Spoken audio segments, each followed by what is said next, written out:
Le second livre de Samuel, chapitre 6. David rassembla encore toute l'élite d'Israël au nombre de 30 000 hommes. Et David, avec tout le peuple qui était auprès de lui, se mit en marche depuis Baal et Juda pour faire monter de là l'arche de Dieu, devant laquelle est invoqué le nom de l'Éternel des armées, qui réside entre les chérubins au-dessus de l'arche. Ils mirent sur un char neuf l'arche de Dieu et l'emportèrent de la maison d'Abinadab sur la colline. Uzza et Achjo, fils d'Abinadab, conduisaient le char neuf. Ils l'emportèrent donc de la maison d'Abinadab sur la colline.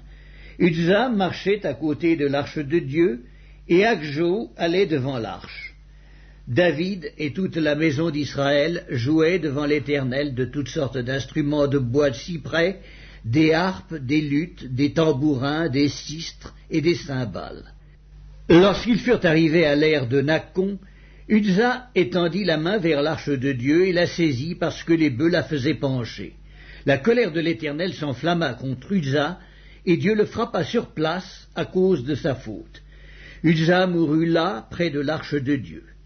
David fut irrité de ce que l'Éternel avait frappé Uzza d'un tel châtiment, et ce lieu a été appelé jusqu'à ce jour Péretz Uzza.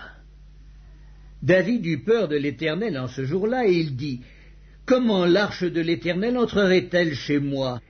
Il ne voulut pas retirer l'arche de l'Éternel chez lui dans la cité de David, et il la fit conduire dans la maison d'Obed-Édom de Gath.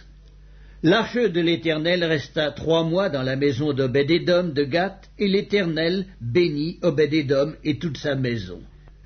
On vint dire au roi David: « L'Éternel a béni la maison d'Obed-Édom et tout ce qui est à lui à cause de l'arche de Dieu. » Et David se mit en route, et il fit monter l'arche de Dieu depuis la maison d'Obed-Édom jusqu'à la cité de David, au milieu des réjouissances.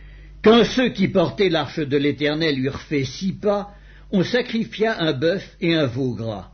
David dansait de toute sa force devant l'Éternel, et il était ceint d'un éphod de lin. David et toute la maison d'Israël firent monter l'arche de l'Éternel avec des cris de joie et au son des trompettes. Comme l'arche de l'Éternel entrait dans la cité de David, Michal, fille de Saül, regardait par la fenêtre, et voyant le roi David sauter et danser devant l'Éternel, elle le méprisa dans son cœur. Après qu'on eut amené l'arche de l'Éternel, on la mit à sa place au milieu de la tente que David avait dressée pour elle. Et David offrit devant l'Éternel des holocaustes et des sacrifices d'action de grâce. Quand David eut achevé d'offrir les holocaustes et les sacrifices d'action de grâce, il bénit le peuple au nom de l'Éternel des armées. Puis il distribua à tout le peuple, à toute la multitude d'Israël, hommes et femmes, à chacun un pain, une portion de viande et un gâteau de raisin. Et tout le peuple s'en alla, chacun dans sa maison.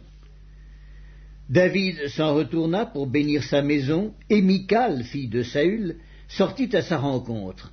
Elle dit: « Quel honneur aujourd'hui pour le roi d'Israël de s'être découvert aux yeux des servantes de ses serviteurs, comme se découvrirait un homme de rien. » David répondit à Michal: « C'est devant l'Éternel qui m'a choisi de préférence à ton père et à toute sa maison pour m'établir chef sur le peuple de l'Éternel, sur Israël.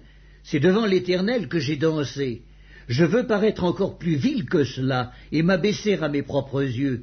Néanmoins, je serai en honneur auprès des servantes dont tu parles. » Or Michal, fille de Saül, n'eut point d'enfant jusqu'au jour de sa mort.